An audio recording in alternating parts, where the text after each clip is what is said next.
আমরা মাছে ভাতে বাঙালি, তাই তো মাছের প্রতি আমাদের ঝোঁকটা একটু বেশি।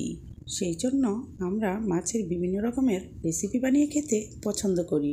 আজকে আমার রেসিপি মাছের পাতুরি। এর জন্য আমার লাগবে পাতা, আর আপনি এখানে কচু পাতা বা যে কোনো পাতা নিতে পারেন। আমি এখানে ধুন্দুল পাতা ব্যবহার করেছি, আর পাতাগুলোকে আমি একটু বাফ করে নিয়েছি। এই রেসিপিটি বানাতে আমার লাগবে পোয়া মাছ। পোয়া মাছ দিয়েই এই পাতুরিটি করা হয়। তো এখন দিয়ে দিচ্ছি স্বাদ মতো লবণ, দিয়ে দিচ্ছি লাল মরিচ বাটা,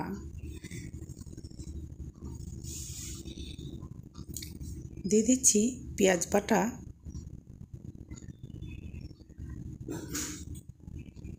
দিয়ে দিয়েছি রসুন বাটা, দিয়ে দিয়েছি ধনিয়া বাটা।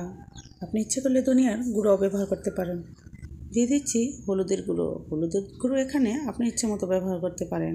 তো ভালো করে আমি মেখে নিচ্ছি।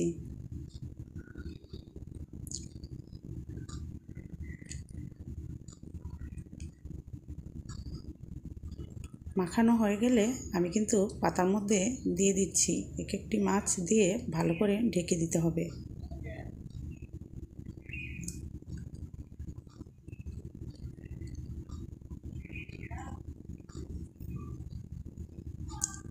তো আমি উপর দিয়ে আরেকটি পাতা দিয়ে ভালো করে ঢেকে দিচ্ছি। এবার চুলায় বসিয়ে দিয়েছি একটি প্যানে তেল দিয়ে তেল গরম হলে দিয়ে দিচ্ছি একটি একটি করে মাছের পাতুরি।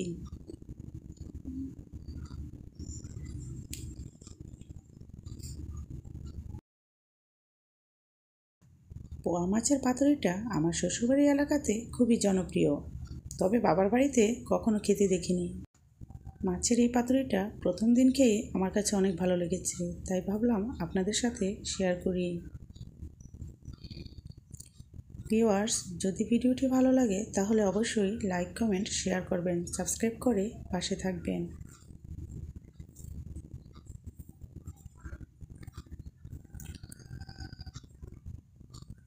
লো হিটে রেখে আস্তে আস্তে তারপরে ভেজে নিতে হবে, যেন মাছটা ভিতরে ভালো করে সিদ্ধ হতে পারে।